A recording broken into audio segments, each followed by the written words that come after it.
एक जहाज जिसमें मिलिट्री के हथियार हो, समुद्र उफान पर हो, पानी डरावनी आवाज कर रही हो और उसी बीच गोलियों की आवाज सुनाई दे, तो सोचिए आपकी हालत कैसी हो जाएगी। आप डर से कांप जाएंगे, रोंगटे खड़े हो जाएंगे आपके, क्योंकि समुद्री जहाज जितना फैसिनेट लगता है असल में वो उतना होता नहीं। उन गोलियों के बीच उस जहाज को लूट लिया जाए।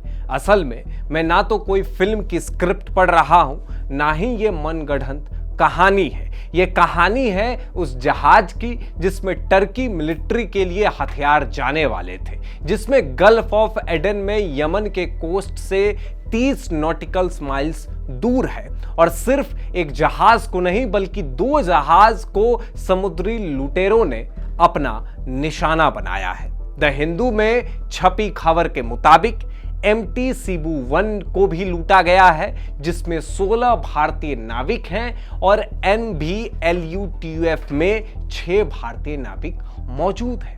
भारतीय विदेश मंत्रालय की तरफ से यह बयान आया कि 22 भारतीय नाविक सुरक्षित हैं और उनके रेस्क्यू का काम चल रहा है। पोलर मूवमेंट शिपिंग के स्वामित्व वाला यह जहाज मोगडिशु स्थित एक सैन्य परीक्षण केंद्र के लिए टर्की के हथियार, संचार प्रणाली और उपग्रह उपकरण ले जा रहा था।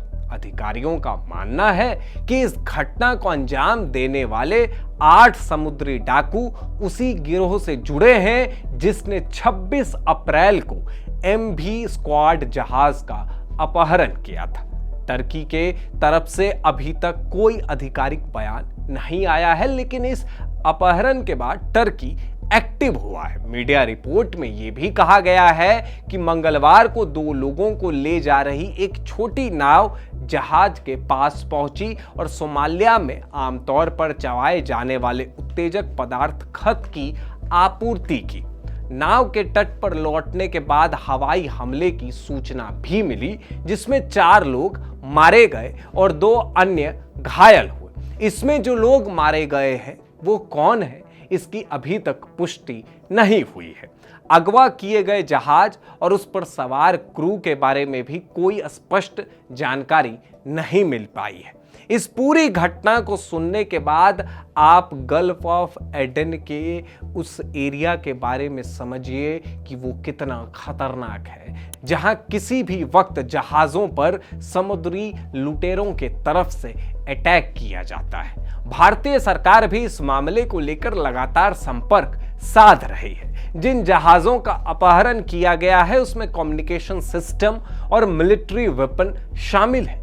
इसलिए यह मामला बेहद संवेदनशील हो जाता है, क्योंकि अगर उन हथियारों को सोमालिया के वो लुटेरे अगर अपने कब्जे में ले लेते हैं तो यह बेहद चिंता का विषय है। लेकिन एक ये भी तथ्य है कि इस मामले को लेकर भारत में उतनी बात नहीं हो रही है। मैं उन मीडिया आउटलेट्स की बात कर रहा हूं जो लगातार एक विशेष नैरेटिव को हवा देते हैं। वो इन विषयों की बात नहीं कर रहे हैं क्योंकि उन्हें लगता है कि इस विषय की बात करके ना उन्हें व्यूअर्स मिलेंगे ना वॉच टाइम, इसलिए इस विषय को क्यों उठाया जाए। वैसे आप सोमालिया की इस घटना को किस तरीके से देखते हैं, हमें कमेंट बॉक्स में जरूर बताएं।